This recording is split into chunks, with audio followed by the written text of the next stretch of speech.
Atlas Audio Podcast Network. It's time for basketball, and Uber Eats is dropping deals on game day favorites to keep you locked in on the action. Like when you're craving a buzzer beater, but also buffalo wings. Or when an upset makes you want to ugly cry into a pizza. And right now, Uber Eats has game day deals from Burger King, Buffalo Wild Wings, KFC, and hundreds more local favorites. So you can keep your eyes on the ball and your hands on a burger. Order now, only on Uber Eats. Product availability varies by region. See app for details. Hey, this is Bill Simmons from the Bill Simmons Podcast, here to tell you that Michelob Ultra is giving you the chance to win tickets to the NBA Finals. That's right, the 2025 NBA Finals. Just head to MichelobUltra.com/NBA Finals. Michelob Ultra Courtside NBA Finals Sweepstakes. No purchase necessary. Open to U.S. residents, excluding Maryland residents. 21 up.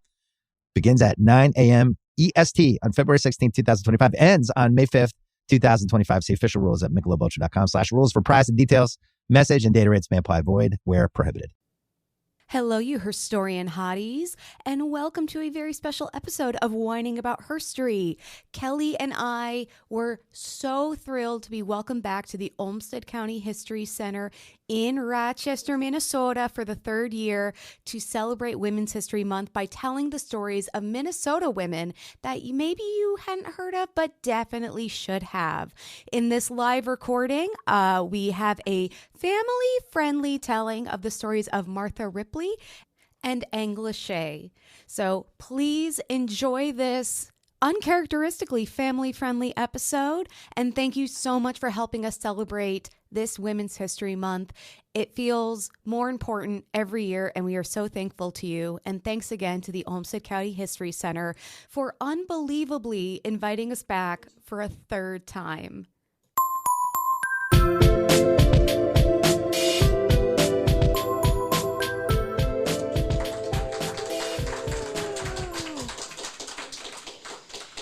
Thank you so much, everyone, for coming. I just want to do a quick survey. Who has been to this event before?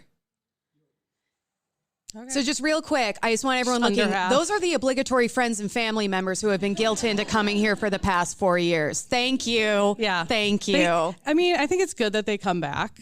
Semi-unwillingly, but they're still here. Yeah, no, it just shows that our emotional manipulation is working very well. Yes. Like, we're really good at guilting people. It's awesome. So we are Whining About Herstory. We are a women's history podcast where we cover women from history that you probably haven't heard of, but definitely should have. And the whining part is one, well, we're whining because we haven't heard of these women, and that's a travesty. But two, we typically drink wine, and we get a little loud, and we get a little angry, and that is our podcast. Today, we are not drinking wine. We are having coffee. This is a classy establishment. Yes, only fueled by caffeine today. Yes, only fueled by caffeine and unbridled rage. Also, this is supposed to be a fun experience. We will talk about some topics that are serious and a bummer, to be quite honest, but feel free to laugh if we make a joke. It is okay. Even if you're laughing at us, still okay. We just need the feedback. So I did want to start off with a quick feminist joke that I thought would get everyone loose. What is a feminist's favorite season? Fall of the patriarchy. Bow, bow, bow, bow. So my name is Emily. I'm Kelley. And we have been doing this podcast for 6 years now. Not always well, but consistently. Yeah. So we are podcasters. We have been friends for well over a decade. Mm-hmm. Has it been 2 decades? Oh, no. I think we're like 2 or 3 years just shy of 2 decades. Oh, thank God. I don't have to change that yet. I don't have to feel old yet. Great. We met in college. We've always had a shared love of history and interesting topics. What we are not are historians. Yeah, neither of us have degrees in history or even really remotely related to history at all. I was an English major because math is hard. Yeah. So really our goal here is to tell a story and tell the stories of women who have been underrepresented in history for a variety of reasons, and to just get people more engaged in the idea that yes, women were there and they were doing things other than the dishes. Or raising the kids. Or dying of childbirth. Yeah. Yeah. Or whatever else could kill you on the Oregon Trail. So Kelley is going to get us started. Kelley is going to cover a Minnesota woman, and then I will also cover a Minnesota woman because MN Pride. Yeah. So I will start us off today by talking about what she'll end up being known by as Dr. Martha Ripley, but she was born Martha George Rogers, and she was originally not from Minnesota. We'll get there eventually, but we're starting our story today in Lowell, Vermont. She was born on November 30th in 1843. Her father, Francis, was a stock farmer, and her mother, Esther, they were an arranged marriage. We'll go with that. So like super happy and like very healthy. Definitely. Yeah. Definitely. Awesome. So at the time, Martha was the first of 5 children of this marriage. Her father did have 2 children from a previous marriage. But that's kind of neither here nor there. So the conditions in northern Vermont at the time left a lot to be desired. This is actually a picture of like Main Street, Lowell, Vermont at roughly the time frame we're talking about. So there really wasn't a lot there. There wasn't a lot going on at that time. And Francis and Esther kind of just decided, like, maybe we don't want to raise a family here because it's not the best part. So they heard that there was a lot of farming and a lot of land available kind of west of the Mississippi River. So we're still not moving to Minnesota yet. We're going somewhere else that has a lot of corn. We're moving to Iowa. Oh, I was going to guess Illinois. Yeah. As a daughter of the corn myself, I know we really pride our corn. I still made a child of the corn joke, but it's not quite there. Great. We went to Iowa. And they actually were part of one of the earliest white settlements in that area. And they lived in a town called Little Turkey River, which was nearby a fort, which was pretty common back then to live by forts just due to various threats and people not necessarily being able to take care of themselves. So for the next decade, when they lived in Little Turkey River, they kind of dealt with the influences of both being from New England and like how they were, or like being that like, I'm trying to think of the word. I didn't put it in here, but I had a thought. Sure. But like kind of like the values, those Victorian values that New England in particular tended to like stick to, but also needing to kind of change their values because now they're living on the frontier and it's a completely different story. And so both of these had a really big effect on Martha, as well as both of her parents were very smart and independent, and they very much were like, let's be on the cutting edge of reform and like what do people need? And they were very good at like looking and helping those around them. Like they were very into the temperance movement. They were very into helping their neighbors. Her mom would read the entire Bible once a year, which I think is really impressive. And she was very religious, but she also was like, she took that to heart and was like, okay, I am going to help the poor. I'm going to help, I'm going to bring in neighbors when they need help. I'm going to bring them food and stuff like that. And Martha really picked up on both of those, both getting involved in the temperance movement. And then when abolition and the abolition cause became really big, they actually maintained an underground railroad station at their home. Behind their home was a bunch of bluffs. So they were able, that is a drawing of their actual house. But they were able to use a cave that was in the bluffs behind their home as an underground railroad station. And from basically as soon as they started that until she left home, Martha would actually help and like carry food to those people and make sure like that was hidden and stuff like that. So she began very early taking an interest in just the rights and the equal rights of different people and making sure people were safe and fed and happy. You love to see it, right? Like, especially at a young age. 1800s parenting is questionable in a lot of ways. This is peak. This is beautiful. You love to see it. So because of the time, formal schooling wasn't really available, both like widely, but also as a woman, not really an option.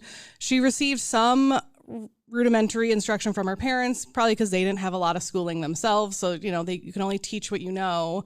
And she was able to attend like a year-ish of high school until they decided she was kind of needed back home on the farm. And so she wasn't able to graduate. However, one good thing about how influential her parents were and the fact that they were on the cutting edge of a lot of reform meant that there was a lot of people coming through their house. And so even though she never got a formal education, Martha learned a lot from just the various people that would come through their house, whether it was slaves on the Underground Railroad or just other people in the community. And so she learned a lot just by listening to these people speak and asking them questions and things like that. And so even though they weren't, or she wasn't formally educated, she was like known to be very, very smart. Do you ever see those people who they list their schooling on Facebook as life? Mm-hmm. And it's always very ironic. It's like, no. You're like, in this case, yes. In this case, literally life has taught this person. Right. So at the time, Martha was known to be very good looking. We're getting into her teen years. She's about 17 now. And she was known as the Belle of Little Turkey River. The way they, in like all the articles I found on her, they like described her. She had long black hair. She had a nicely modeled face, sparkling gray eyes, and just a really strong and energetic personality. So everyone was very like driven to her, and she had more than ample opportunity to have suitors and to choose marriage, but she turned them all down. And atta girl. There you go. You love to see it. She decided to go into teaching instead, which at the time was really the only career open to women. But remember, she had no formal schooling herself, so I found that interesting. But she did really, really well, and she actually got awarded like a certificate to teach. Like she took whatever test or whatever was available at the time, got her teaching certificate, and she would spend 7 terms in the schoolroom. Like she really enjoyed it. And I think that stems from her desire to help people, you know, because if you're educating people, you're helping them. So at the time of about the 7th term, a diphtheria epidemic came and visited her community. And because you know, she was a teacher and her house was known to be pretty generous, she was kind of pressed into service attending the sick, whether she really wanted to or not. But it means she gained some experience in nursing. And so when in 1861, Dorothy Dix became the superintendent of the United States Army of Nurses and was recruiting nurses for the war, she was like, oh, I'm going to do this. I'm going to be a nurse. And so she volunteered, and she was told, whether it was by Dorothy or not, I'm not sure, but she was told that she was too pretty and too young. They only wanted nurses that were over 30 and were plain looking. And I'm just like, can you really be choosy? But they were. I will say, I've been turned down for a lot of jobs that I've applied for. Because you were too young and pretty? No, okay. And I would have loved that. That would have really softened the blow. It's always... You're not qualified. You don't have experience and you came in sweatpants. What are you doing? Yeah. That's a good point. Being too young and pretty has never been my problem. But so Martha was kind of upset, but she was just like, okay, I'm not going to like be angry or not. Sorry, I haven't had enough caffeine apparently. But she was like, I'm still going to help. I'm not going to just abandon the cause because they're not letting me do this one job. And so she started basically fundraising for the Sanitary Commission. She would go out and ask people for money and gifts and basically like give whatever you can because we're at war and we need the money to fund the war we're at. And my favorite story that I found when doing this research was Martha went to a farmer. She found a potato farmer who was rich and doing very, very well. And she asked him, can you contribute some money to our cause? And he told her no. But he told her no with a caveat. He said, no, I'm not going to give you money, but you can go out into my field and dig as many potatoes as you want. Because remember, this is what she looked like, or not that one, the last slide. Remember, she's very pretty. She was too pretty. And you think of like how even on the frontier, how that Victorian style, so he probably saw her and was like, oh, she's in a frilly dress. She's, a young girl. How many potatoes can she really dig? So he's like, I'm not going to give you money, but you can go dig potatoes. And that is exactly what Martha did. And she spent all day blistering her hands, digging, and about halfway through, he, in a panic, was like, will you take $10? And she looked at him, and I don't know how we have this direct quote, but I really hope I'm going to say it is a direct quote, but she apparently said, quote, if you had given me $5 yesterday, I should have been quite satisfied, but now I'm going to have the potatoes. And so Martha kept digging, and like I said, she dug all day, and she dug up about $90 worth of potatoes. Yes, girl. So, like, this farmer could have saved himself a good chunk of money had he just been nice in the beginning. You know, I'm really just disappointed because, like, potatoes give us tater tots, French fries, like, so many great things. I expect potato farmers to be, like, a little more on top of it. Yeah. Like, come on. Well, hopefully he learned that. I mean, that just shows you, like, don't underestimate a driven woman, but person in general, but like, especially in this case, like, don't underestimate someone just because they look a certain way. Also, don't underestimate a woman who really wants potatoes. That's true. I would do a lot of things for potatoes. Yeah. By any means necessary. So even though earlier Martha had kind of turned down most of her suitors, after the war, Martha met a man named William Warren Ripley, who had taken up ranching kind of as the war died down. He had been a soldier, and he soon began courting Martha. And he was originally from Massachusetts. He came from a well-to-do family, and his uncle owned a paper mill back in Massachusetts. And so they did get married. Nope. Okay. Sorry. Technical difficulties. Or I'm missing a slide. Don't look, there are spoilers for 100-year-old events. I think my slides are out of order, but that's okay. But they got married, and they would actually return to Massachusetts because his uncle. Thank you. His uncle was like, hey, like, you can have a job. Like, if you want to settle down, I'll give you a job at my paper mill, and you can come and, like, live here and be a manager. And so they did. And so they went to Massachusetts, and Martha obviously went with them because they had just gotten married.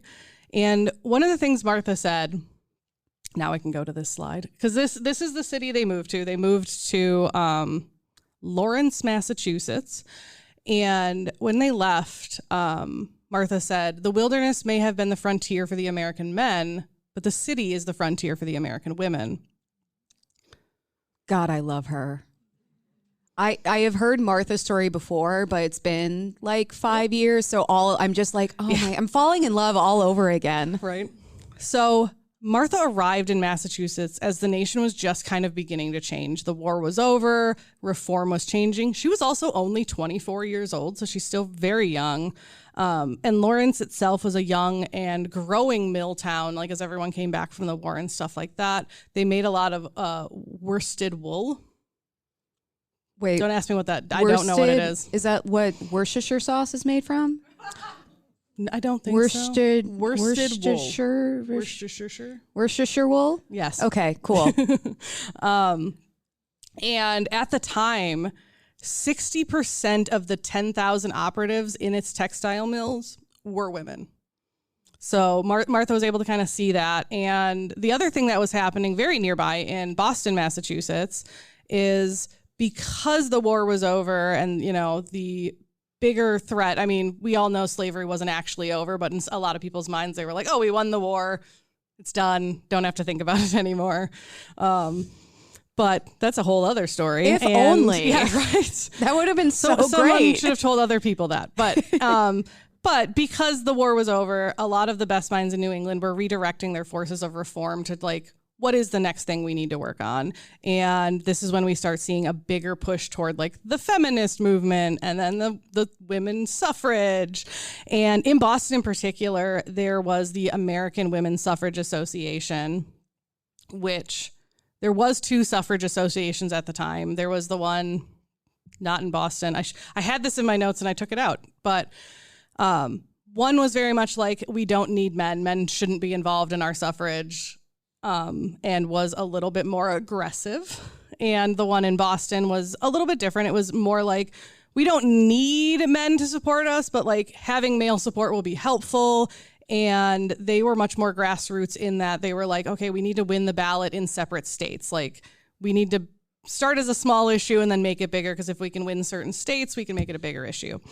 And this was led by Lucy Stone, and like I said, very state level, aimed at state constitutions, and then from the state level bringing pressure to the legislator. That was their plan. And that is background information currently. Oh, see, my slides were just out of order. Oh my God, they're so cute. Right? So when they first moved to Massachusetts, this is probably the only like downtime, and I'm using that term lightly, in Martha's life, because you think she grew up one on a farm, but then like helping with the Underground Railroad and helping with other reforms and stuff like that. And now she got married, and then she's helping with the war. And now she got married and she's settling down. So it's leisurely in a very broad sense, because they would have 3 daughters during this time, named Abigail, Clara, and Edna May. The first of whom wouldn't arrive until about 5 years after they got married. So she did have about 5 years of good, like, actual downtime. She was digging potatoes for fun at that time. Yeah, maybe. Not for civil rights, but just for funsies. Yeah. And about the time that the last daughter was born, they would move from Lawrence to Middleton so that her husband could actually just start a paper mill of his own and produce paper. You love to see it. Kind of once they moved, and, you know, at this point, their daughters are a little bit older, Martha was like, okay, I need to do something. She was getting restless at this point, and she was like, okay, what can I do? And she had, Lawrence was a little bit bigger, or not Lawrence. Yeah, Lawrence, before she moved, she had kind of heard the whispers of, you know, the suffrage movement, and like, this is kind of the next big thing. And so she was like, okay, cool. Like, once I moved to Middleton, I'm going to kind of look into it. So Middleton was a lot smaller. There we go. They didn't have a suffrage group when she moved there, and she was like, I'm not okay with that. And so she decided to start her own. And she started by gathering other like prominent women from around the area. The two she gathered were Mary Eastman and Mary Livermore, who both were just strong speakers on different topics. Mary Livermore was president of the State Temperance Union and editors of a women's journal, and Mary Eastman was just known for her powerful speeches. And Martha herself also took the platform to kind of speak about, like, why should Middleton have its own suffrage group?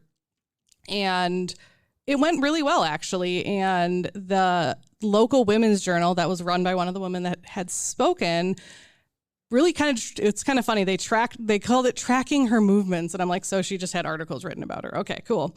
But it was good because Middleton ended up kind of becoming a stronghold of the suffrage movement because of Martha.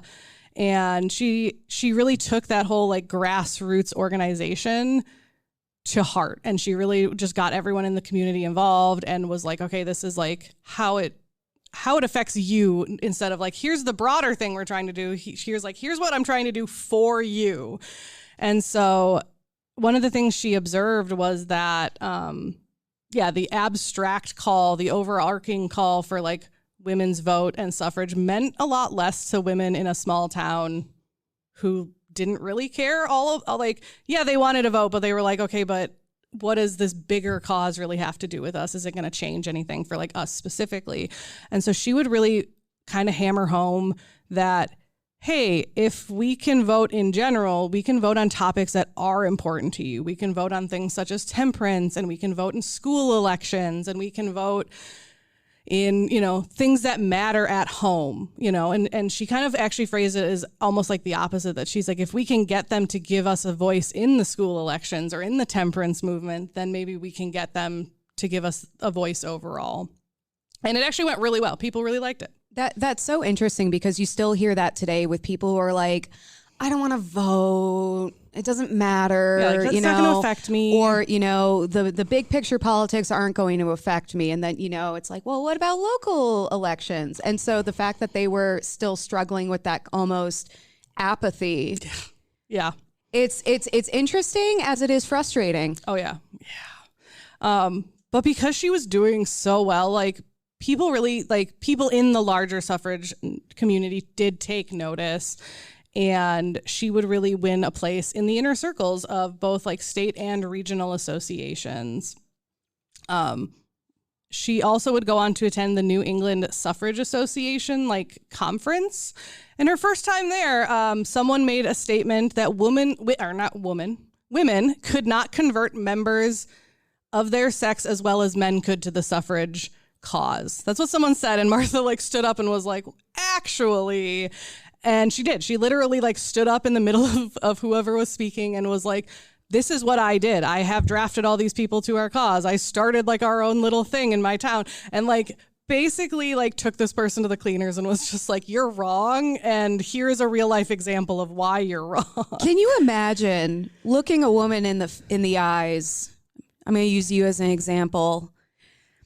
You're just not as good at talking to other women as me, a man, is. Right.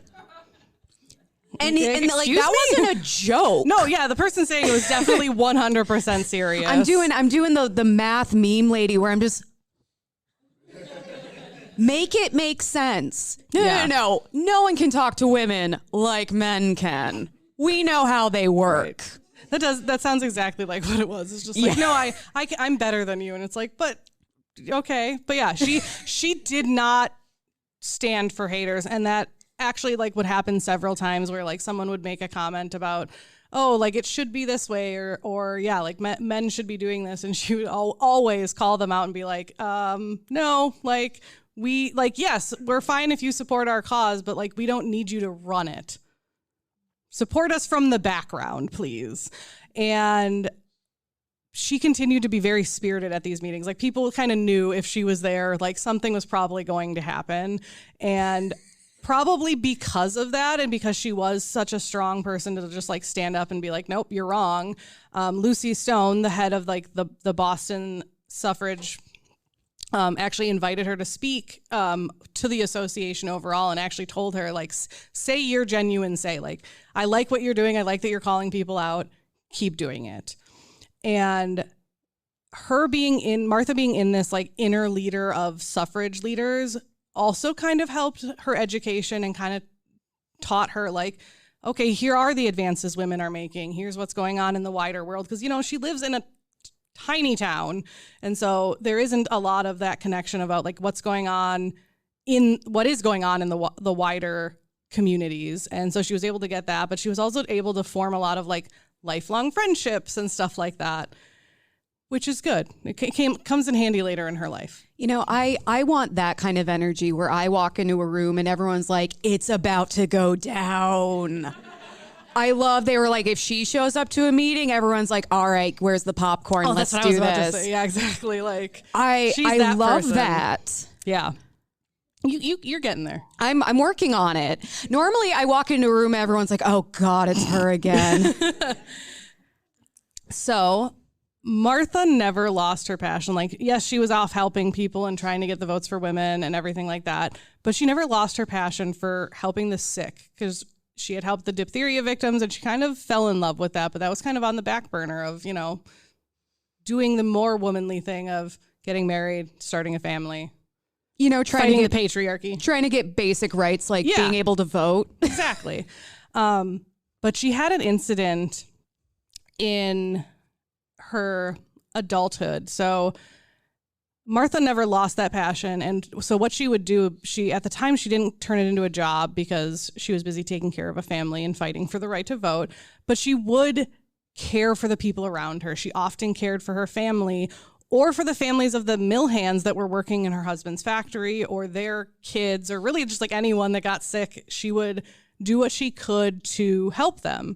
And she had done it willingly. She told people she was more than welcome to do it, until one day she had a child in her care, a young baby that choked to death with membranous croup. And she was so shaken up that she was like, I either need to study medicine so I can take care of people better, or I'm not doing this anymore. Which I'm like, I think I would feel exactly the same. I'd be like, nope, can't lose babies, not. But so her husband really supported her, and he was like, no, if you're passionate about helping people, go to school. which we don't always see for the husbands of women of this time, but she did. She applied to Boston University School of Medicine and got in. And so when she went there, one, the changes in knowledge and technology and teaching meant that she received 3 times more formal education than Elizabeth Blackwell had, who was the first woman to earn a medical degree, only about 40 years earlier. But like there was so much advances that like how much she got to learn was so different. And I would also like to remind you guys, she had no formal education up until this point. I was going to say, she went to high school for like 1 year. Yep. It was just the 1 year that actually mattered. Yeah. Apparently. But so in order to get into school, like you have to, at this time, you had to write like an essay. And she wrote an essay titled The Women of 1880. And she basically wrote this entire essay about like, man, if women even 40 years ago could see us now, imagine the questions they would ask, imagine all this stuff. And she wrote basically how she was feeling about the time and about how like the suffrage movement. And that was probably more than enough to get her in. Like I think they really realized like, okay, that yes, she has no formal education, but she's lived life. It's very like she was able to put life on her resume and it worked. The School of Hard Knocks was real, but just for her, not for that dude on Facebook that hasn't changed his profile picture since senior year. Yeah. Unfortunately, just because there was a wider suffrage movement going on doesn't mean things were all hunky-dory in school for equal rights either. And so 1/3 actually of Martha's class consisted of women, which is actually really big. And they often did better than the male students. And anytime they had like prize competitions, it was almost always one of the women winning, which is funny. Until you look at just because they were winning and they were doing better than their male counterparts, faculty still allowed male students to monopolize like the best appointments and get things first and all of that stuff, even though the women were doing better. That's got to be embarrassing where you're getting like all these extra privileges and you still suck. Are awful. Yeah. Like you're getting the best of the best and you still kind of suck. Yeah, and you're still losing.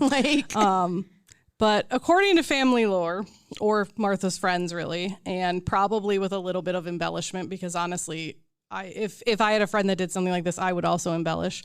But apparently, Martha got so fed up with this unequal treatment. At one point, she faced the challenge by brandishing the backbone of a cadaver she was dissecting, holding it up and asserting that this was what the faculty needed, whether... She was literally just like, this is what you don't have. And I'm like, I love that for her.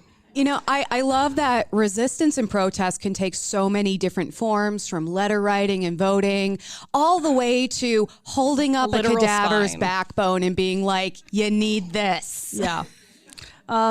So whether or not that actually happened or whether or not that was the catalyst, things did actually change. Not like 100% equal, but it did get better, and women and men were more equally given appointment slots and stuff like that. So I like to think, like when you hold out a human backbone to someone, they're like, yeah, maybe we should listen to that person. Is that something that we should bring back? Yes. Okay, cool.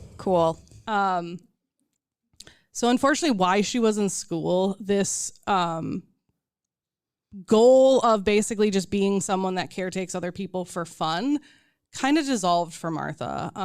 While she was in school, her husband was injured in a mill accident and was forced to retire. He could no longer work.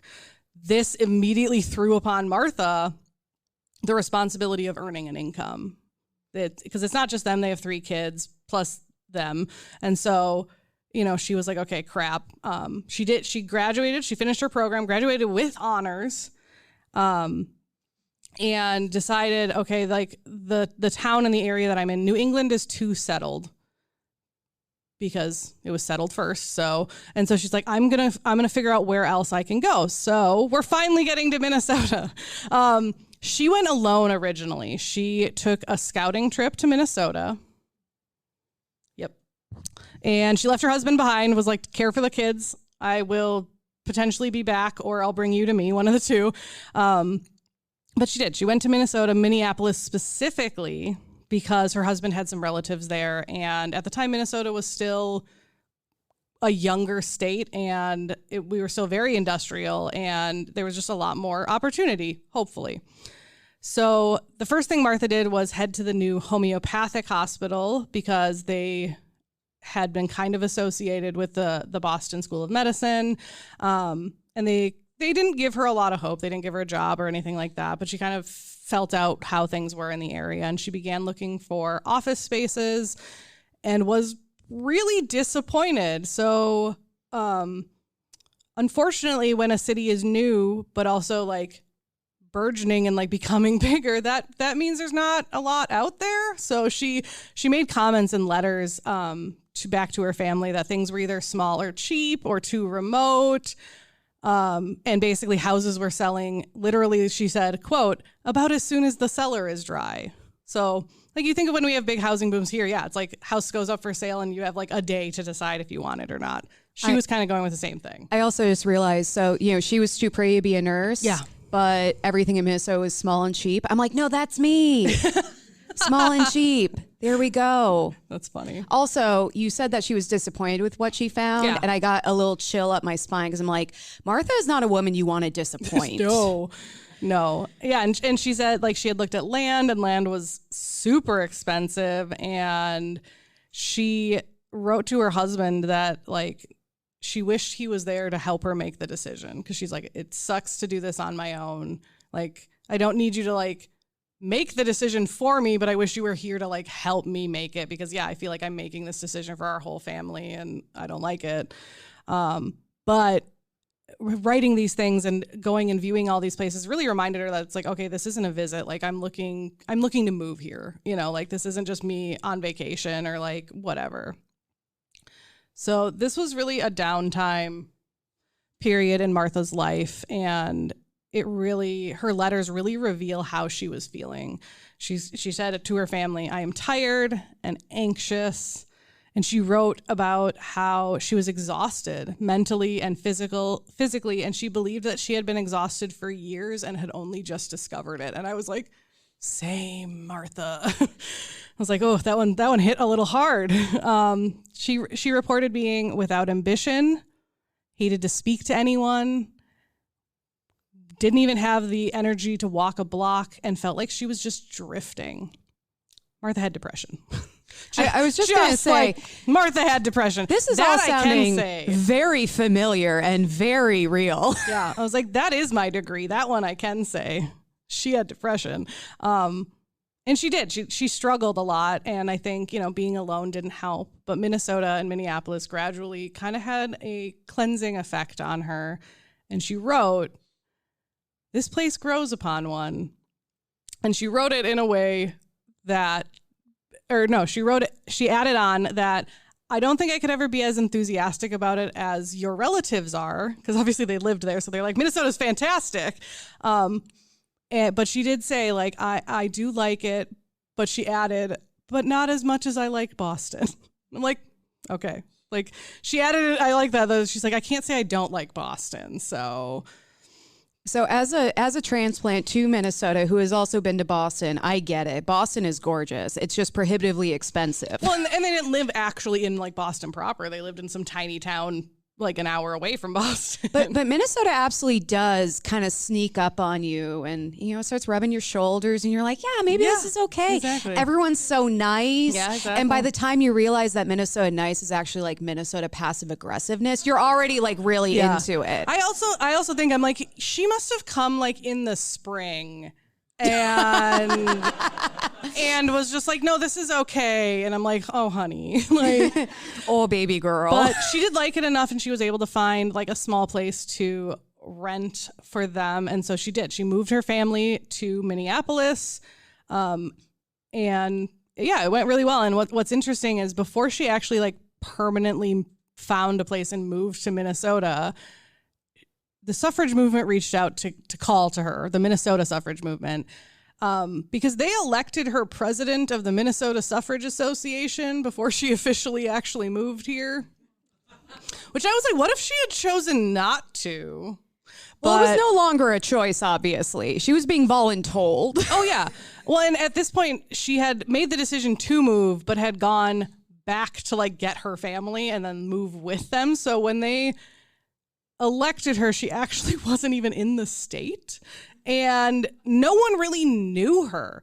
And a lot of people think, like historians have said, like they think it's because at that time the Minnesota suffrage organization had shifted its allegiance from the faction that was a little bit more aggressive to the Lucy Stone faction, which was what Martha had, the only one she had known, because they were like, we kind of want something a little bit more moderate, a little bit like one step at a time instead of like, let's be really aggressive and go for everything all at once. And so Minnesota had just transferred to that. And so they were like, we didn't really know who else to pick. Like they didn't have anyone else. They had a pretty shallow bench in Minnesota, I assume. Yeah. And apparently like Lucy Stone actually like reached out to them and like was like, hey, you know, if you're coming to like our side of the suffrage camp, like there's this woman who's amazing that's moving to your state. She could be a good option. And they took it and ran with it, basically. I have to make sure I'm on the right slide. So yeah, she got elected before she moved. They moved. However, the thing Martha would find very quickly is Minnesota is not Massachusetts.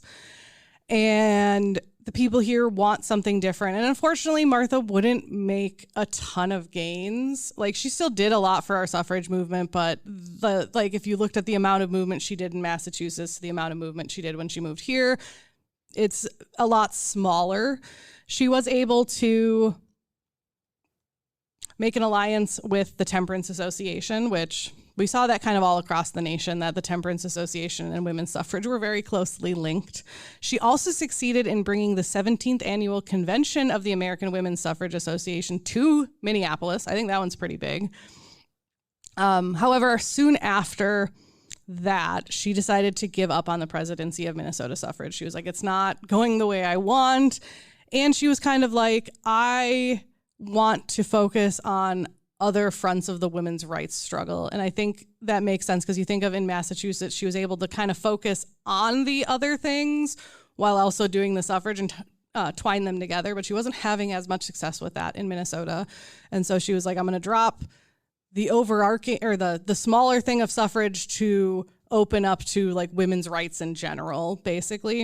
And so she handed off. She was still pretty active in the suffrage circles, but she was like, I'm not going to be president anymore, which makes sense.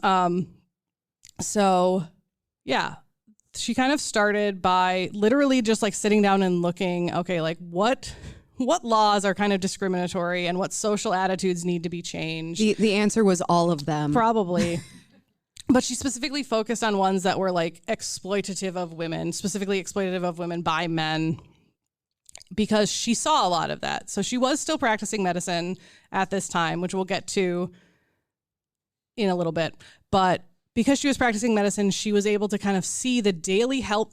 This is her words, the daily helplessness of women to protect their homes and their children and themselves in a society which accorded them an inferior position. So she like noticed, she's like, okay, society views you as less, so you're being treated as less, and that's not okay. And as we know, she liked to speak up and be loud, and she had absolutely no problem talking about what people at the time considered delicate subjects, and would just go and like a lot of times she would just go to like the Congress meetings and stuff, and she would just be like, okay, this is the problem we're having. And one of the things she tended to do was like, hey, we have really lax like attitudes about certain things. She severely criticized male seducers who insisted upon the chastity of their bride, but not on themselves. And she was like, that's not okay. Like, if you're going to demand that, you should do the same. Thank God she fixed that. And we don't have to worry about that anymore. Right. And I mean, because at that time, a lot of physicians were saying, well, men need sex. And it's like, nope, they don't. And so, like, she would stand up and say that. She's like, no, like, or she would say like, well, if men do, why don't women? Like, what? We're not that different. She would also assert that one of the main underlying causes of female ill health and death was, like, how to figure that out would be to study the life and the habits of the women's fathers. Like, okay. Like, because she maybe went a little too hard on saying, like, men are the cause of all of women's problems. She maybe went a little too hard, but some of it I understand. I think it's also fair to mention, point out that, of course, like at this time, women really were the subjects of the men around them, their fathers, their brothers, their husbands. So if women were having a problem, or even if they were doing well, it's like, well, who's in charge here? Yeah. Let's look at them. Yeah. One of the other major fights that Martha did was the age of consent. So in 1858, the age of consent in Minnesota was 10 years old. Oh, yeah. Yeah. And that stayed around a long time because in 1889, Martha and a group pushed through to the legislature, like attempting to raise the age of consent to, I think they wanted 16 at the time.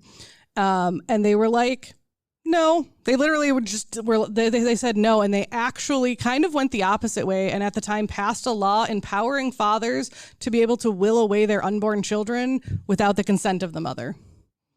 So Minnesota kind of doubled down in a really, really bad way. And when Martha found out about this, she literally called them out and was like, you're making decisions worthy of the Dark Ages. Like, this is not okay. And she would also double down, and this would kind of be her fight for the next several years, trying to get the legislator to repeal the one act, but also raise the age of consent. And basically every few years, Martha would kind of just like get a bunch of petitions and send it in. And in 1891, they tried again, this time to raise it to 18. The lawmakers kind of agreed and raised it to 14. Slightly better. Well, that's how you negotiate. You ask for more. Yeah. So when they're like, they pull back, they don't pull back as far. Right. And then again, 4 years after that, she tried again, and there was a big fight. And she actually, Martha this time, got everyone together, brought everyone to a judiciary committee during the state senate. And she like literally talked to them. And she was like, okay, these are all the problems with it. This is what I've seen. Like as a doctor, like this is what we see. We see these young girls coming in, not being able to survive childbirth, not being able to like deal with trying to be married to an adult man, and she even said, like, she's like, I'm not saying we have to like punish everyone. There can be different types of offenders. And like, if they're repeat offenders or older, like maybe they can be incarcerated. And like, she's like, we don't have to say like everyone who does this is going to jail for the rest of their life. Like there's levels, but like, let's protect them the way we can. Let's do literally anything other than what we're doing, which is currently absolutely nothing. It failed again. And Martha was very, very, very upset about it, which I get. I'm very, very, very upset about it right now. I should have looked up because I know at some point we did change it to 16. I don't know what year that was. It was after Martha. Like, I don't trust a 10-year-old to brush their teeth or take the trash out. They shouldn't be making big decisions like, I'm going to get married and start a family. Yeah. What? Yeah. So a few of the other causes Martha championed were matrons on the police force, the right for female like workers to organize a union, the right for women to have seats on the Board of Education. And yeah, like it really, there's a lot of different like articles and stuff she wrote that really reflect her passion of like wanting to educate people better. Because again, educating people helps people. And so she was like, but we also need like women on these boards because one, no one is defending the female teaching staff against the male teaching staff, but also like kind of like that whole thing of like, oh, men can't necessarily teach women better. Like there should be a balance of both, Well, and representation is huge. And like, again, we're still talking about those things today. Yeah. But all of that I just talked about is literally the background to what the other work Martha was doing. Because Martha's main reason, remember, for settling in Minneapolis and the thing that actually monopolized most of her time was medicine. So really, really quick, I just want to pause. So everything that you just talked about her doing, those were like her extracurriculars. Yeah. Yep. That was whatever free time she had on top of raising a family. Those were like the anecdotes to what you're about to talk about. Yeah. That's oh yeah, no, I'm like, geez, I would also be exhausted. Good Lord. I didn't even want to get up this morning. Right? So, yeah. She was a highly successful obstetrician. She was licensed on the last day of 1883. And the one good thing is because she was so widely known in the community for her suffrage activities, a lot of patients came to her because they were like, oh, we know you. Like, especially the women, they were like, well, we want a female doctor and we know you. We know that you're like a good person. And so luckily, her extracurriculars did also help her main career, so to speak. But also there was a large immigrant population that included a lot of women who also like preferred to have lady doctors. And Martha was very open and welcoming. And a lot of like modern sources agree that she made bank. Like she did really well and that her practice was pretty big. And a profile done of her said, Martha was unwearied in her care of these unfortunate ones, and there is no busier woman in Minneapolis. So like, even like the wider area recognized like, hey, you're doing well. So one thing Martha really stressed that you'll see quite a bit in my next few pages is she really stressed like sanitary conditions, which weren't always actually available in professional medical settings, which is scary. But so she wore her skirts short, not like super short, but like probably mid calf for sanitary measures. She's like, I don't want my skirts dragging through bodily fluids because gross. But she also cut her hair super, super short. And so that's kind of what she looked like after. And yeah, she said that a lot of people said she was a commanding figure. She had just like a very firm profile. She was also pretty tall for like her time. She was 5'6". And she was very determined. So she kind of had that like, you can kind of see she's like very stern, but she gets things done. Again, this is not a woman you want to disappoint. No. And I think her husband knew that because he was very supportive. I mean, we saw that when she went to college, but he was very supportive even during this time, like both supporting her in her reform career and her medical career.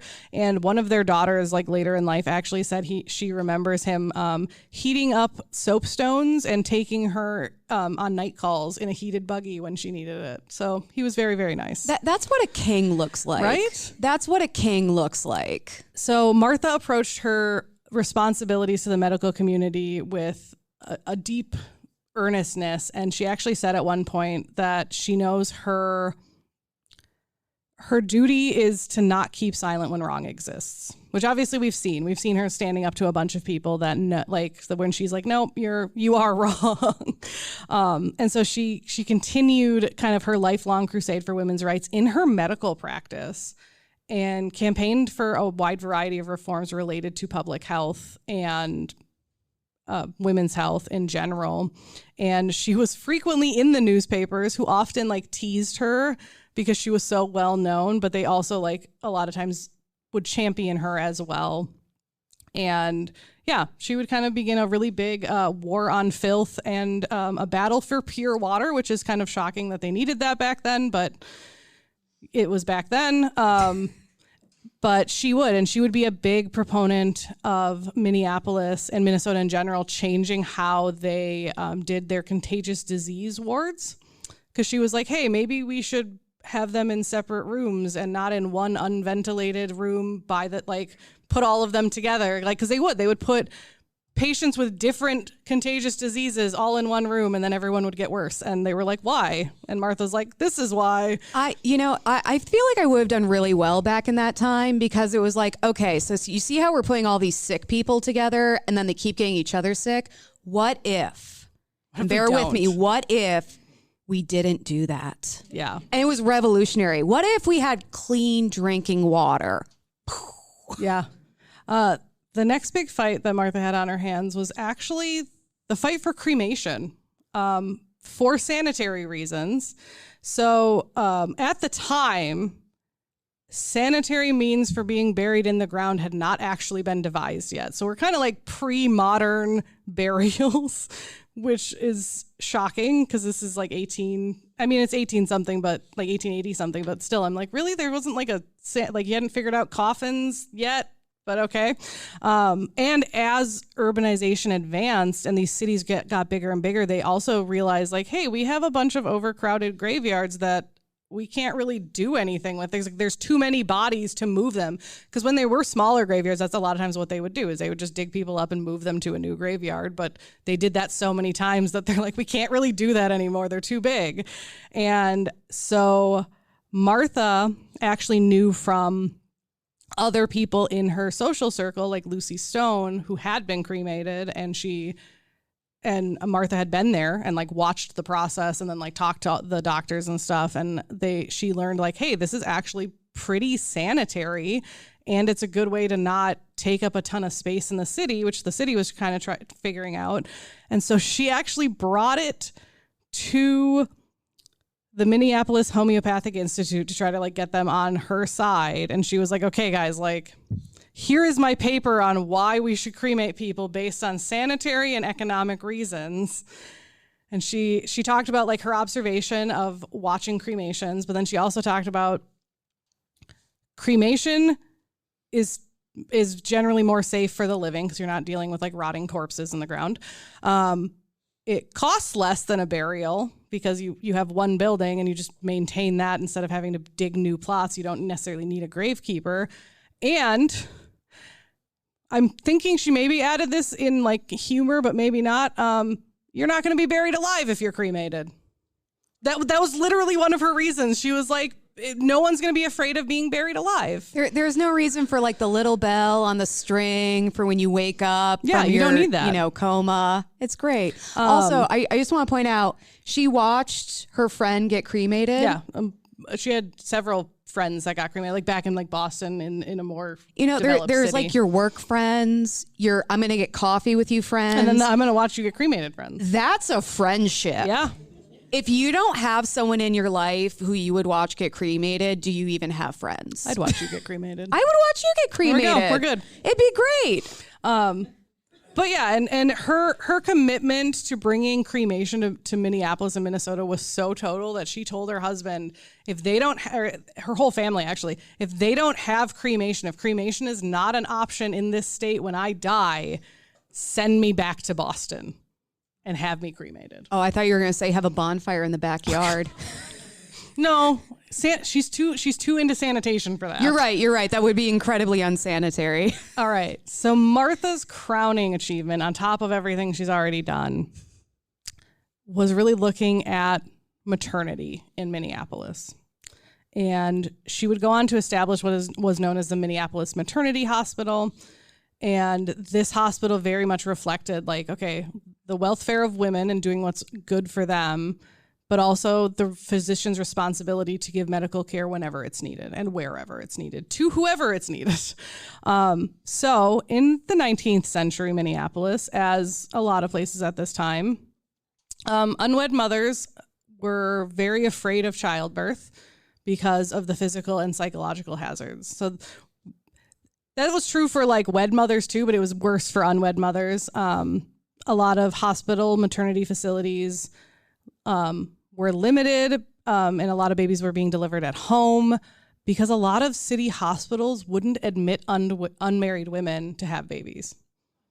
Yeah, it's kind of that archaic of like, clearly, you're not of good stock if you're having a baby out of wedlock. And it's like, okay, that's not a reason to turn someone down, but... Healthcare based on moral stances. It doesn't work.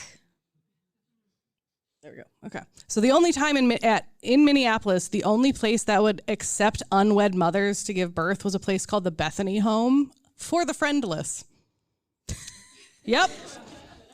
Can we talk about the way they used to name charitable institutions? It's like the state hospital for the no one cares about you and you're going to die here.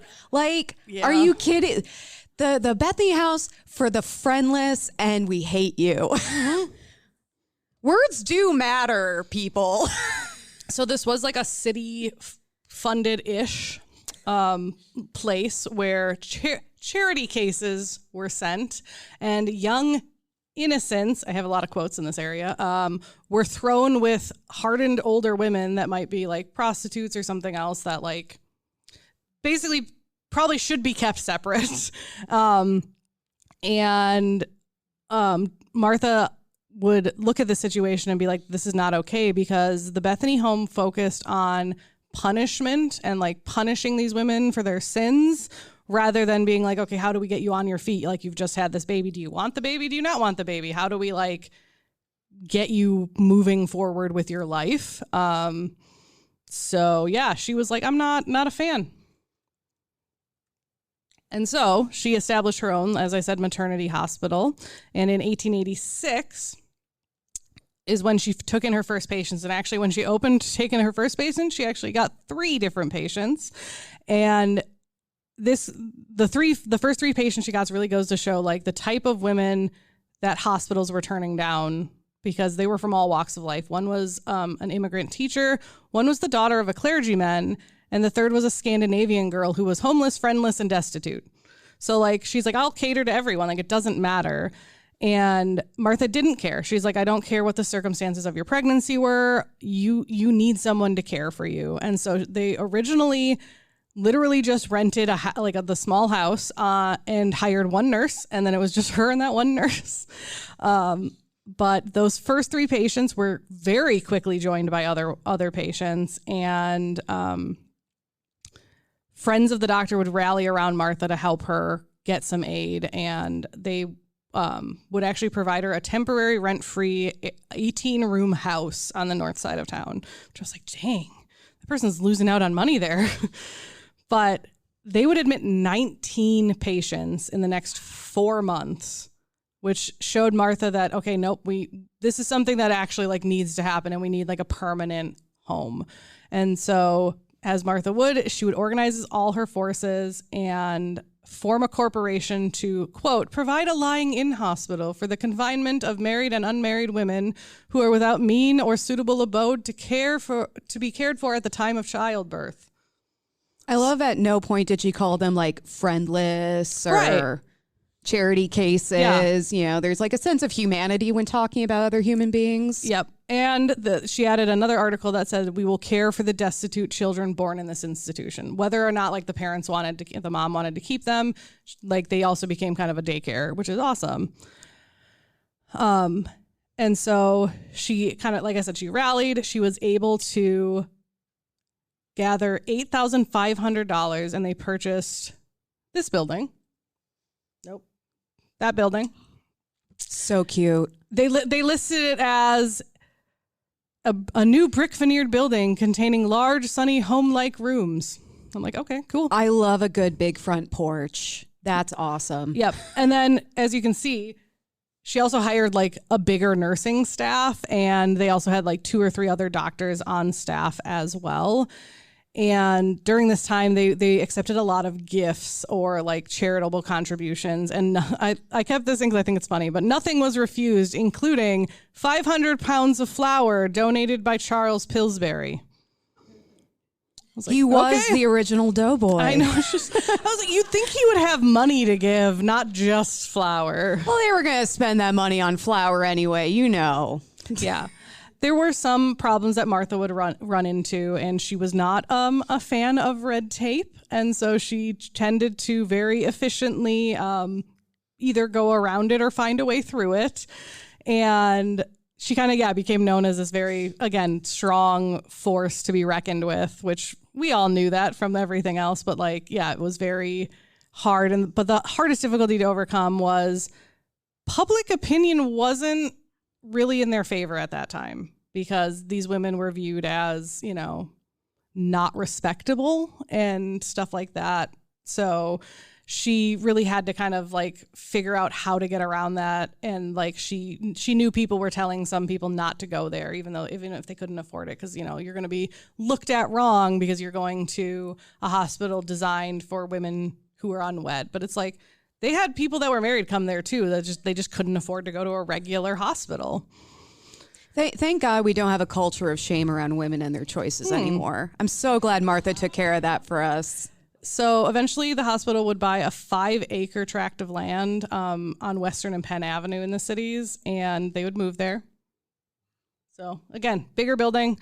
And she was still the guiding spirit. She worked there her whole life, and she actually had a really good record of just different stats. So she put into a lot into different practices.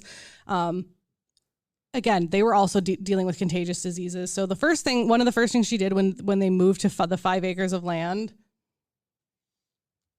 was to build a cottage system of being like, okay, like if you have a contagious disease, or your kid has a contagious disease, like we're going to put you in your own little room away from everybody else. Again, she was the original social distancing queen. Yes. I love that. So during the first 11 years of Martha's maternity hospital, they did not lose one baby, which is very impressive for that time. And those standards, they would eventually lose children, not necessarily for their fault, but like the standards of trying to not lose anyone were maintained the entire life of this hospital. And actually in 1937, the statewide maternal death rate was 4.5 per 1,000. Martha's was 1.35 per 1,000. She had a really good rate of both not losing babies, but not losing mothers as well. And she also realized like, hey, these women need help beyond medical help. So she established a social service department in her hospital. And she was the first one to do that, to have like a separate social services. She would also serve both, as I said, married and unmarried, private and welfare clients. She developed a residence for unmarried mothers and infants, as well as excuse me. She would also welcome in like wives that had gotten left by their husbands and things like that. And it really became kind of like a maternity hospital, like a homeless shelter, a daycare. It's kind of a little bit of everything.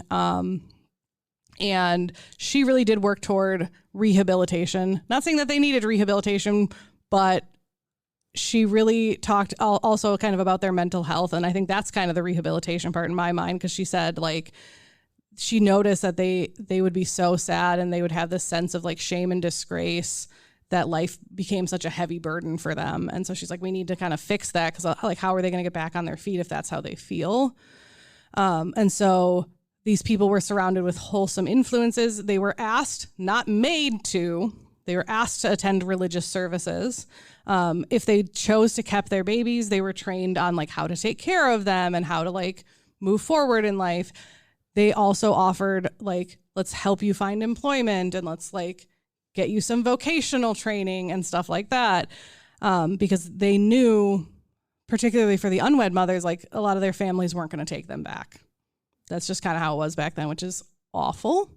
And as the years passed, Martha kind of stayed on that cutting edge of like, what did people need and how do we make this better for them? So they started adding guidance counseling services, so that we're getting the mental health piece in there, as well as they opened up the hospital to infants born outside of the hospital too, that maybe people didn't want and stuff like that. So they became like truly like a I can't think of the word. Orphanage. Thank you. I was an brain English just major, you know. Stopped.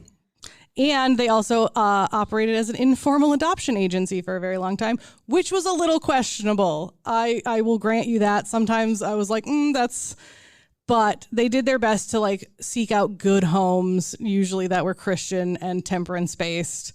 But they did. They placed about half their babies in their care in good homes.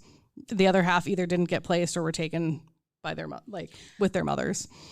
What's really amazing about this is like, these are things that we see today, you know, that comprehensive, holistic treatment. You know, the issue isn't just that you're unhoused. The issue is related to, you know, mental health. It's related to, you know, job skills. It's related to knowing how to be a parent, you know, all these things. Yeah. And she's addressing them holistically. That wasn't a thing back then. She most of what she's doing is she's the one doing it. She's like building this from the ground up. Yeah. Yep. Wow.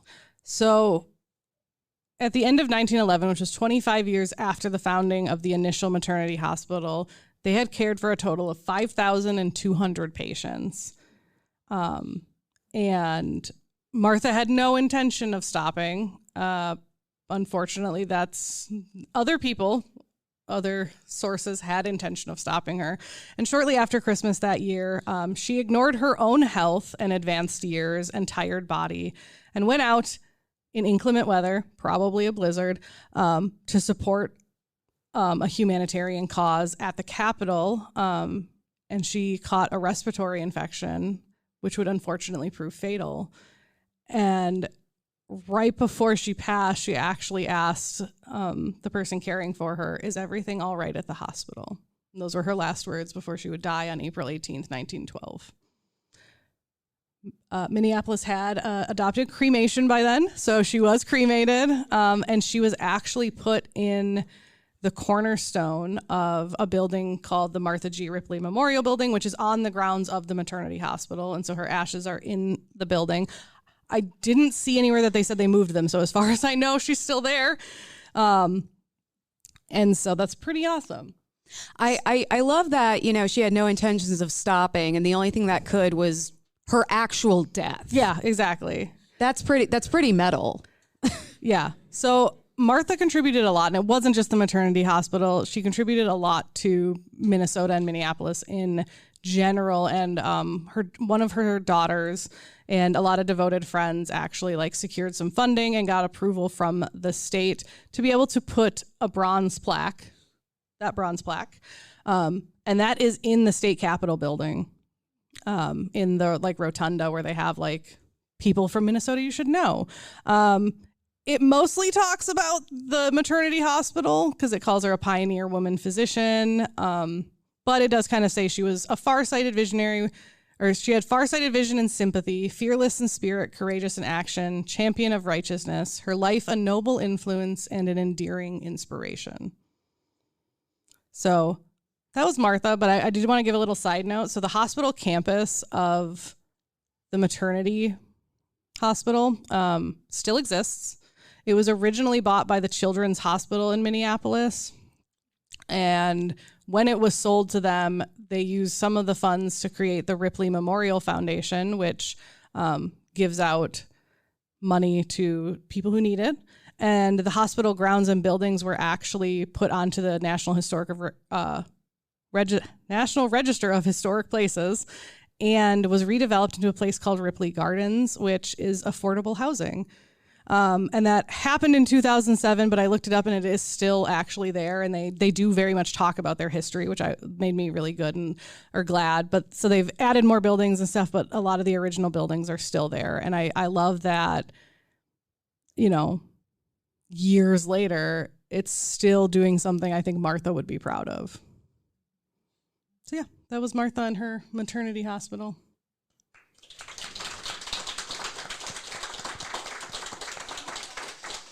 I want to go to there now. Yeah, I want to go to the Ripley Gardens. That sounds amazing. Has anyone been there? Has anyone heard of Martha before right now? I saw one yes. I was I saw a nod. But again, that's one of the points of our podcast, Yeah. women that you probably haven't heard of. All right. It's all you, Emily. All righty. So I came to an event at the History Center where Professor Susan Bartlett Foote talked about her book, this book, The Crusade for Forgotten Souls. And in it, she talks extensively about a woman named Engla Schey, who has gone largely unrecognized in Minnesota history. This is just one of the incredible events that the History Center has. Does anyone know Susan Bartlett Foote? Thank God, because this cannot get back to her. I'm sure she would be proud, Emily. I'm about to take her whole book and compress it into 30 minutes. But seriously, definitely read this. It's an incredible look into the history of mental health care reform in the 1940s and 1950s of Minnesota. So thank you to my primary source. So picture it. Anoka State Hospital, Halloween, 1949. A group of 1,000 reporters and onlookers gather around a pile of more than 300 straitjackets, manacles, and restraints.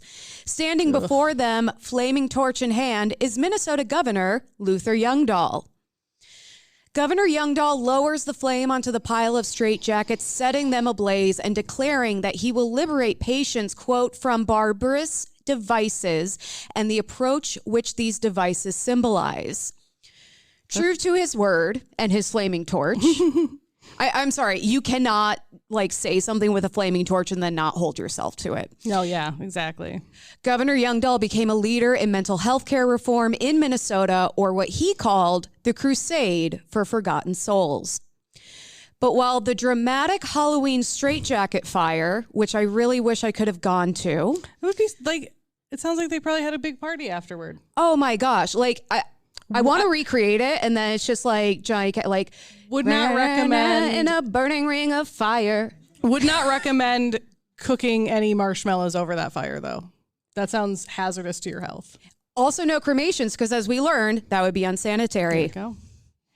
So while the dramatic Halloween straitjacket fire marked the end of using restraints and the beginning of change, it was just another step in a long, long line of activism which was sparked by a first-generation Norwegian-American woman named Engla Schey. As we saw in my story, things take years to have anything come to fruition way too often. Time travel.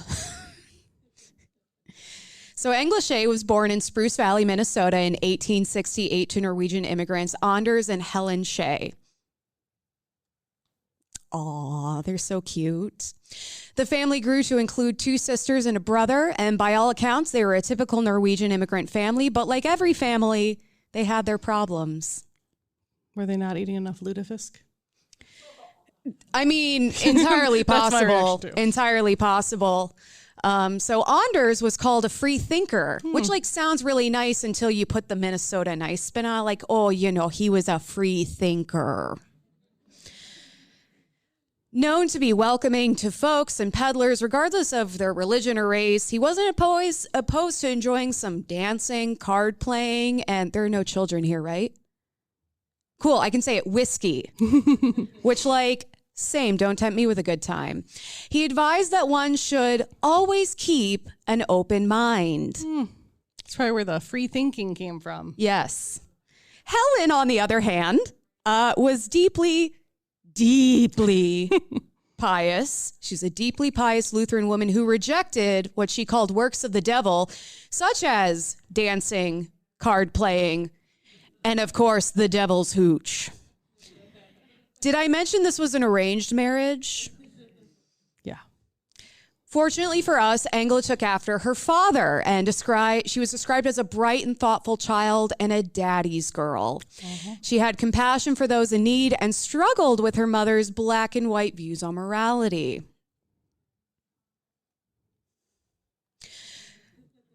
Frontier life wasn't a cakewalk. Engla's family was not untouched by the hardships of the day. 2 of her cousins died in their early 20s from illness, and soon after, her uncle, their father, also died. Oof. This left the mother, Engla's aunt Anna, emotionally devastated, and she was committed to Fergus Falls State Hospital and then later to Rochester State Hospital, where she would spend the rest of her life. That was a thing a lot of times back then. Like, kind of once you went in, your chances of getting out were very, very slim. Oh, we're going to talk about it. Reasons. We're going to get into it. Oh, good. These hardships only reinforced Engla's spirit as a crusader, and this led her to a career with the Salvation Army at 19 years old. She wasn't too young or pretty? Apparently not. She probably wasn't going to be a nurse, maybe. Yeah, not for the Salvation Army. Not for the Salvation Army. You know what I was doing when I was 19? I mean, you were in college. Trying not to fail out of college. And she's like starting her career with the Salvation Army. So despite the negative view on religion that she had kind of gotten from her mother, she really appreciated the Salvation Army's hands-on practical approach. Instead of lecturing to people why they're bad and why they're going downstairs. You know, hey, you're hungry? Here's some food. You need shelter? Here's the shelter. She was all about that. So she spent most of her time in Chicago working where there was the greatest need, helping to feed people, clothe them, and offering hands-on face-to-face support. Engla wanted to help people regardless of their circumstances, political views, or race. Something that went against the attitudes of the time. She got in trouble for helping Black people a lot. They were like, really? And she's like, are you freaking kidding me right now? Why not? What is this, the 1800s? Oh. Meanwhile, back in Minnesota, the barrage of family tragedy and verbal abuse from his wife was taking its toll on Anders, her father. He checked himself into Fergus Falls State Hospital in 1926 for 9 months. It's a very intimidating building. It's like they're like, let's design a building for people struggling with mental health and make it look like it came right out of a horror movie. That's going to help people. Yeah. So after he was discharged, less than a year later, Anders returned to self-commit. This time, he would never leave. Engla took the train from Chicago to accompany her father to Fergus Falls State Hospital and witness him admit himself. It completely devastated Engla to see her father so hopeless, to have seemingly given up. She tried to visit her father when she could, begging him to rally. But Anders was too tired and too depressed and resigned to his fate. I mean, it just goes to show that, like, yeah, back then when you got to that point, the only option was commitment. Like, they didn't have therapists or anything like that you could try to do, not go to commitment. It's kind of like, nope. And then I think of, like, when you think of, like, oh, I'm going to spend however long in a building like this, like, that's only going to make you worse. Yeah. And we're going to talk about what the conditions in that building were like, which, spoiler alert, they weren't helpful. Amidst Engla's devastation came an epiphany. She remembered the quote that she used to recite in grammar school. Do something worth living for. Do something worth dying for. Do something to show there's a mind, heart, and soul within you. That's actually a really nice quote. It is a lovely quote. That was how they did attendance. Engla Schey, are you here? And she would recite that. I'm like, that's way better than going, yeah, I'm here. I don't want to be, but I'm here. Yeah. So from that moment on, Engla knew what her mission in life was. She couldn't help her father, but she would spend the rest of her life fighting to improve conditions in Minnesota asylums for patients like him. Feeling that change would be most effective coming from within institutions, Engla got a job as an attendant at Anoka State Hospital in 1939. Now, this was the lowest paid and lowest ranked position in the hospital system. Her experience with the Salvation Army and as a social worker apparently had no weight in the hiring process. Yeah, this is when they looked at the resume and they went, it doesn't matter. Yep. Doesn't matter what you've done before. Are you willing to do the worst job in the place for the worst pay? Get in here. Yeah. So when interviewing with the Anoka State Hospital superintendent, Dr. Walter P. Gardner, he told her, quote, "You will not like it here." Now, I feel like that's the moment you go, you know what? I don't want this job. I'm good. I've seen so many red flags, like during interviews and job postings. I have never actually had an employer say, like, you don't want to do this. Right. Get out while you still can. Yeah, that they have, like, when the person running the place tells you don't want to work here and you're not going to like it, maybe don't. So while not the most inspiring of employers, Dr. Gardner was honest. It was a hard job in bad conditions, and Engla, in fact, would not like it. So let's talk a little bit about the conditions of Minnesota mental hospitals at the time and what Engla was fighting against. While also in the middle of, because she's working in these conditions. Yes. So overcrowding. Highlighting the drastic need for mental health care and the lack of availability, Fergus Falls State Hospital alone had the capacity for 1,000 patients, but had a population of over 1,600. And this was not unique, as most facilities across Minnesota were overcrowded. Well, I think it was across, like, the nation, too. Yes. Like, we saw that everywhere. Poor food. A standard meal consisted of watery pork stew, potatoes, string beans, and milk served in tin bowls. Yum. Patients were only given spoons to try to lap up the gruel, and one witness described the food as, quote, overcooked cold masses of unrecognizable food. 1 star would not recommend. I would go no stars. I would go burn it to the ground. Yeah. And patient nutrition wasn't a huge concern. The goal was to sustain life rather than to actually benefit the patient's nutritional needs and their physical health. Yeah, it was kind of like, we're going to give you just enough so that you don't die due to not having food. Understaffing. Not only was there not enough space for patients, but there wasn't nearly enough staff to treat them. The staff that were there were often underpaid and undertrained. While being committed to a mental hospital came with its own stigma, so did working there. If you were working at a mental hospital, it was assumed that you were desperate and couldn't get a job anywhere else, which is probably why that guy was like, you're not going to like it here. Right. He's like, if you still want to work here, it's because you can't get a job anywhere else. Right. It's like we take in whoever because we can't get good people, but we also don't necessarily care to get good people. Yeah. And then, of course, abuse. Patients were abused by frustrated staff struggling to manage them and by treatments that were deemed acceptable at the time. Drugs were used liberally to sedate patients to keep them calm and basically just keep them out of the way. Mm-hmm. Shackles and straitjackets, which were called camisoles.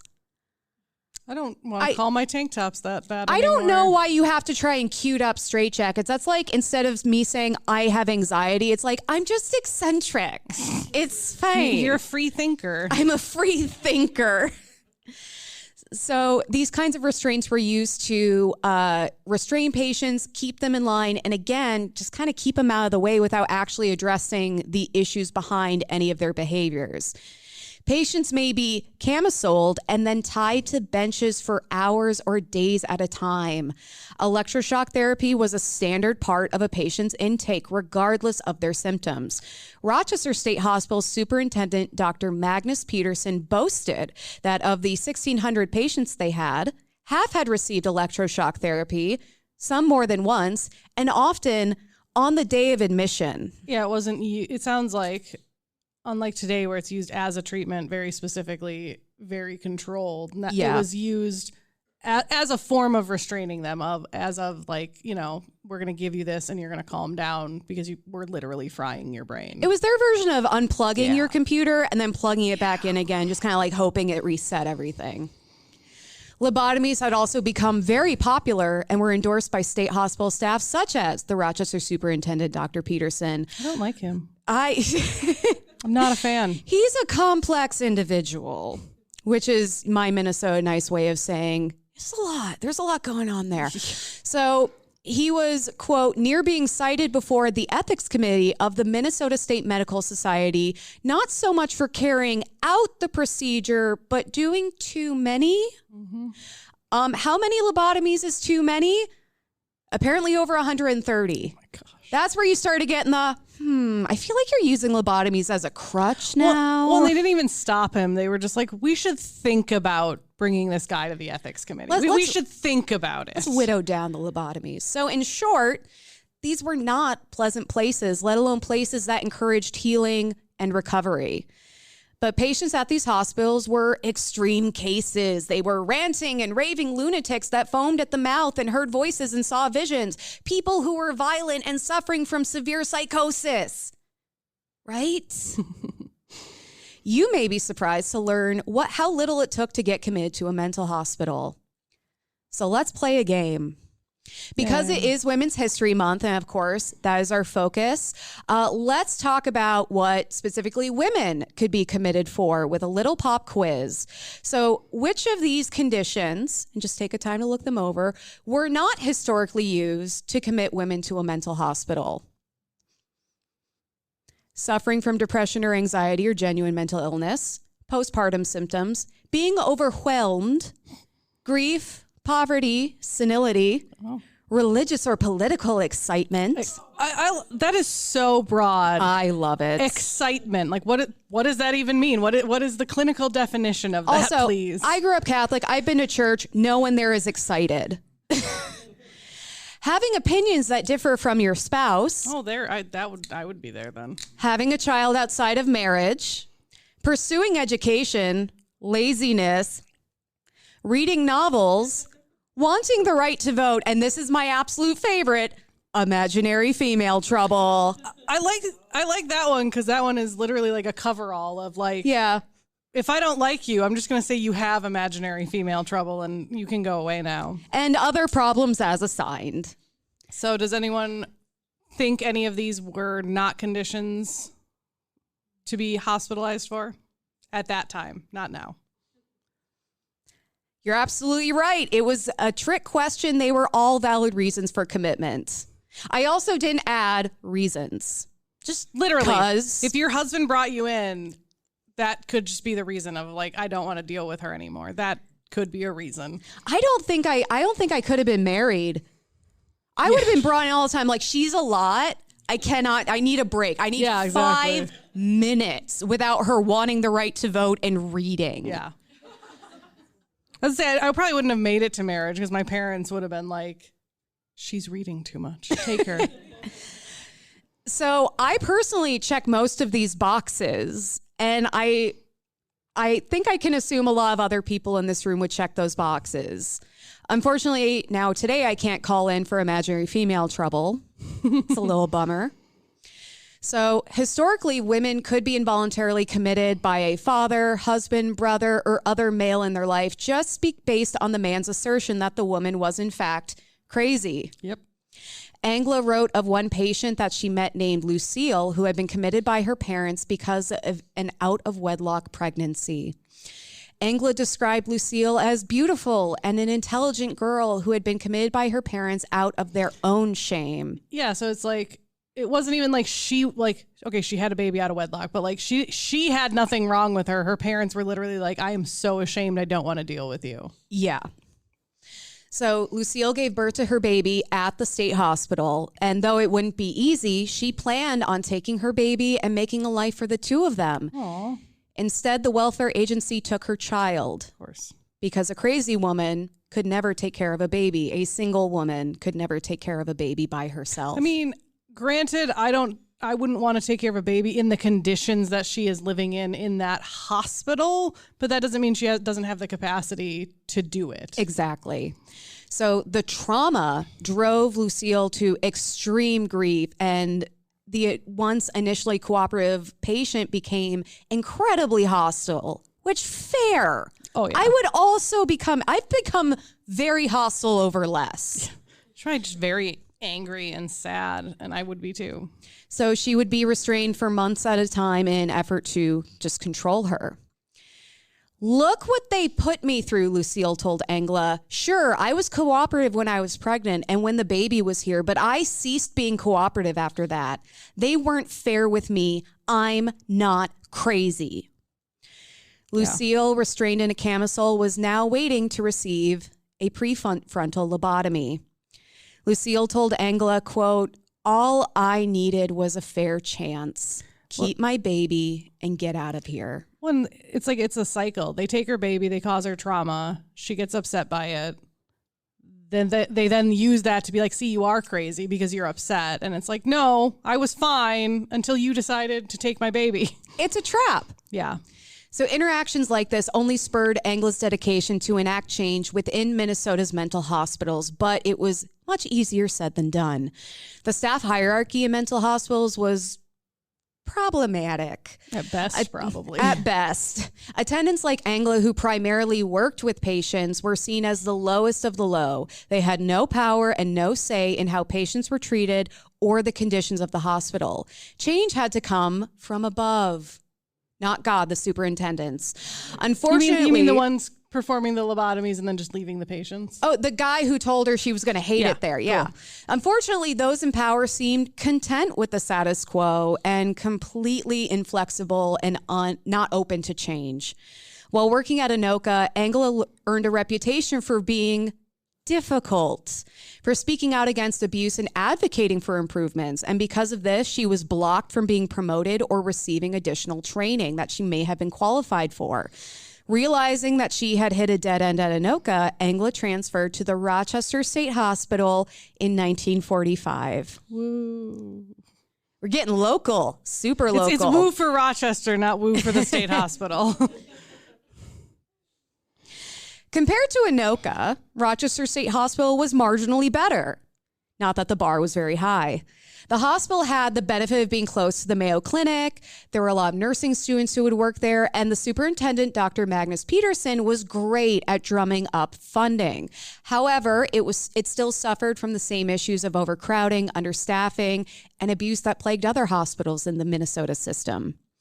Engla, who had been pursuing an education in mental hygiene on her own at the University of Minnesota, successfully got permission from Dr. Peterson to attend a 3-month course in psychiatric nursing. The woman working with psychiatric patients has no psychiatric training. Yeah. However, she was scheduled to work at the same time that the classes were being held.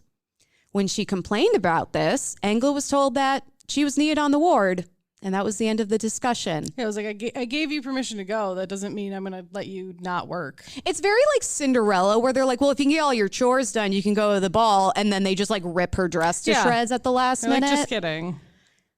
So now while Engla was grinding away, something interesting began happening across the rest of the country. When the United States entered World War II, those morally or religiously opposed to the war were able to register as conscientious objectors, or COs.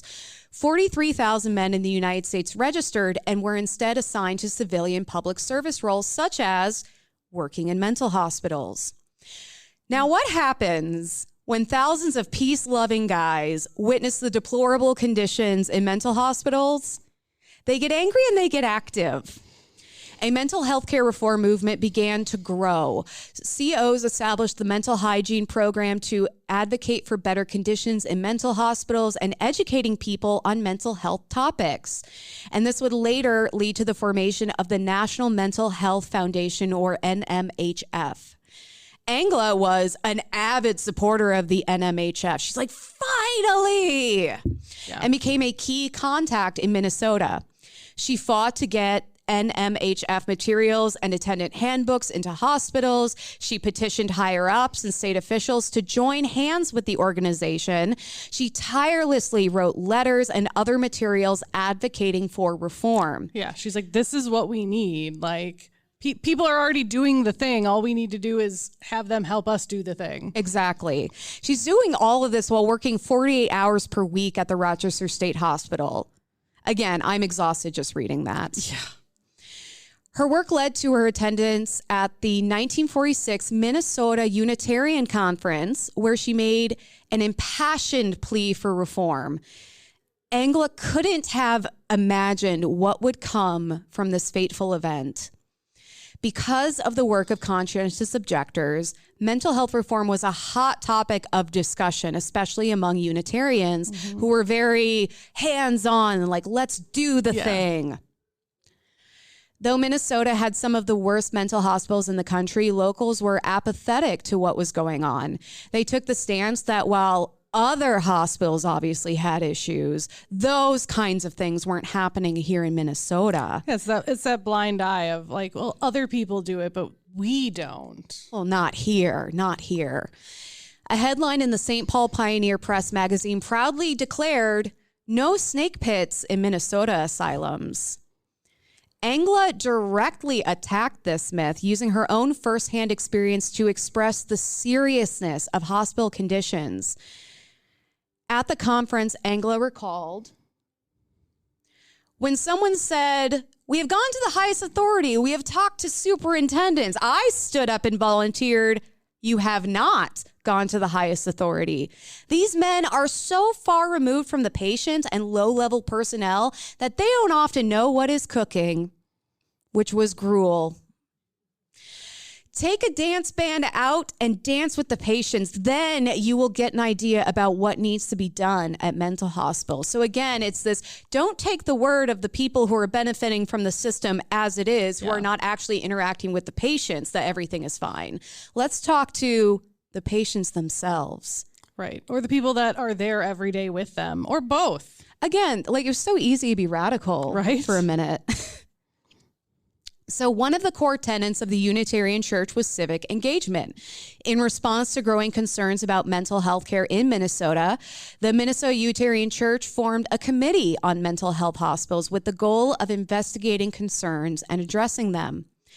Engla was unable to participate on the official committee due to her strenuous work schedule. And of course, they weren't going to give her time off.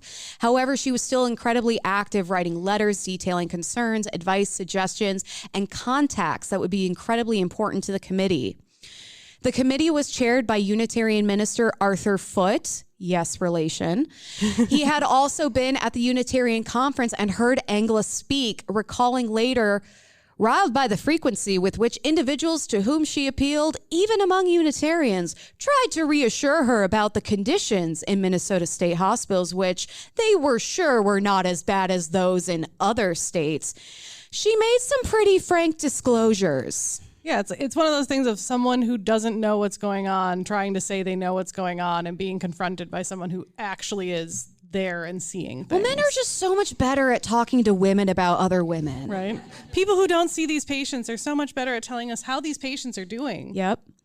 So now for the sake of time, I'm going to cliff notes this next section, but there's a lot. So Arthur Foote, this gentleman, and other members of the committee worked to investigate conditions of Minnesota state hospitals for themselves to see if Engla's claims were true.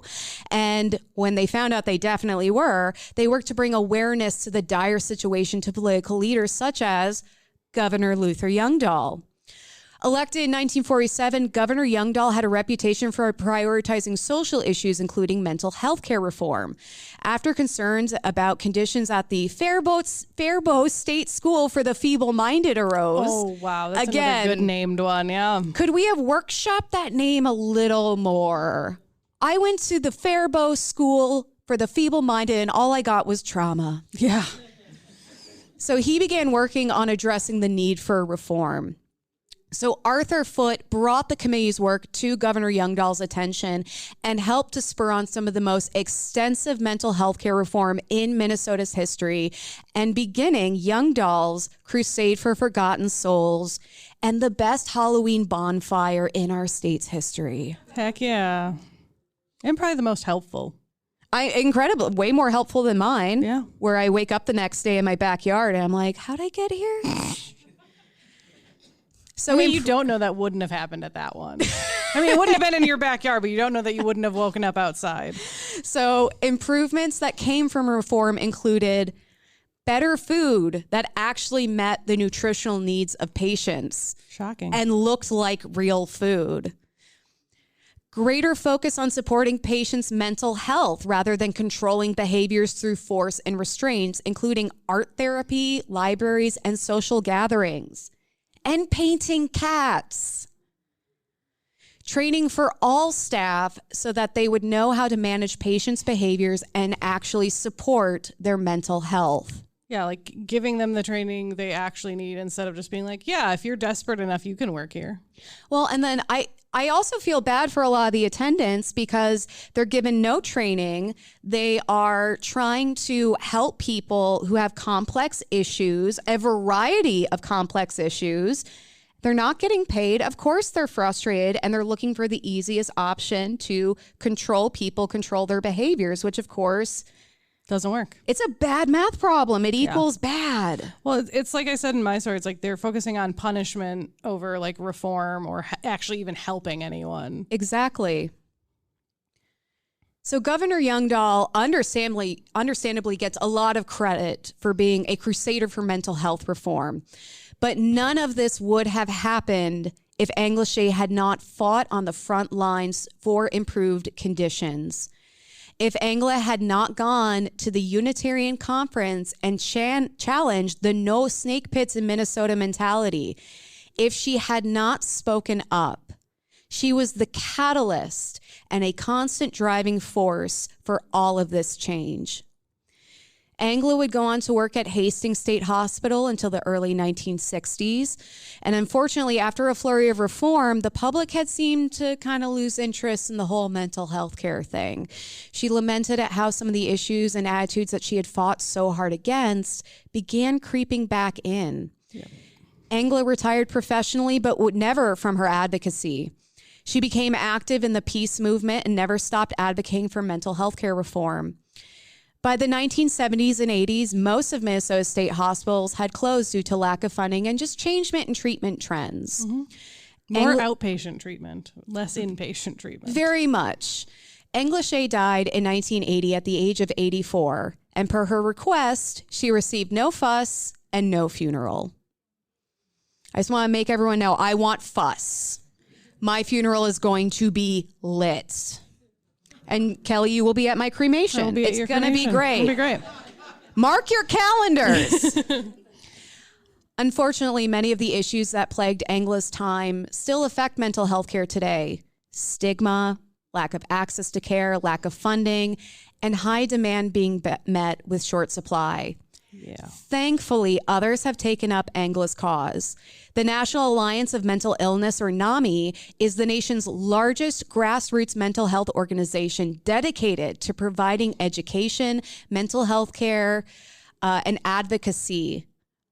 You can learn more about the Minnesota chapter or get involved by visiting NAMIMN.org or NAMISEMN.org for the Southeast Minnesota chapter.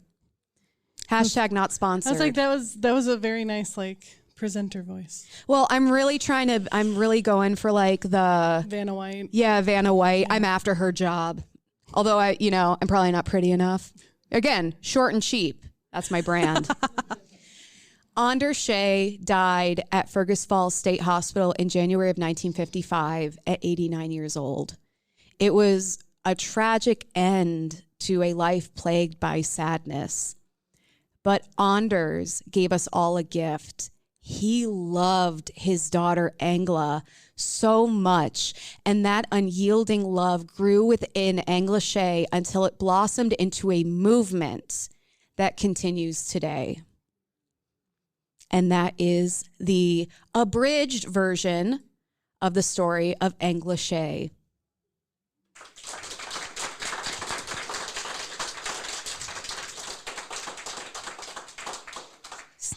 Seriously, read this book. There were also so many other women involved in that movement that I just did not have time to get into. Otherwise, we would literally never leave this place.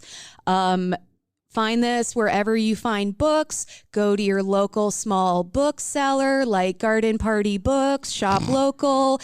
They can order it for you. It's an excellent read. And I basically had to use this book as one of my only sources.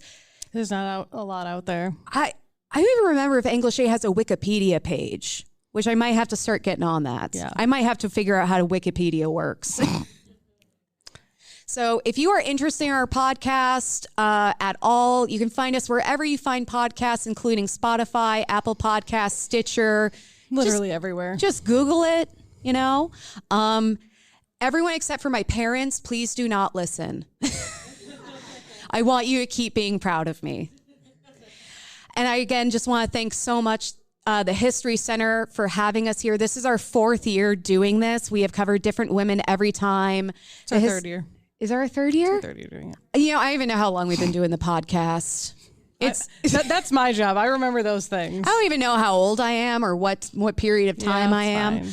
So thank you so much to the History Center. They put on so much amazing programming like author talks that inspire small local podcasters. Mm-hmm. And thank you all so much for having us. I hope you learned something. Yeah. And does anyone have any questions about anything that we talked about? Thank you for listening to another episode of Whining About Herstory. Like us on Facebook at Whining About Herstory, Instagram at WAHPAD. Our website is whiningaboutherstory.com, and you can join our Patreon for as little as $1 a month to access a bunch of juicy exclusive content, including a video of this episode. Support the show by sponsoring a glass of wine at buymeacoffee.com/WAHpod. And don't forget to rate us 5 stars wherever you listen, because it gives us the warm fuzzies and ticks off all the right people. Thank you so much for listening to another episode of Whining About Herstory. Have an empowered day, y'all. Bye.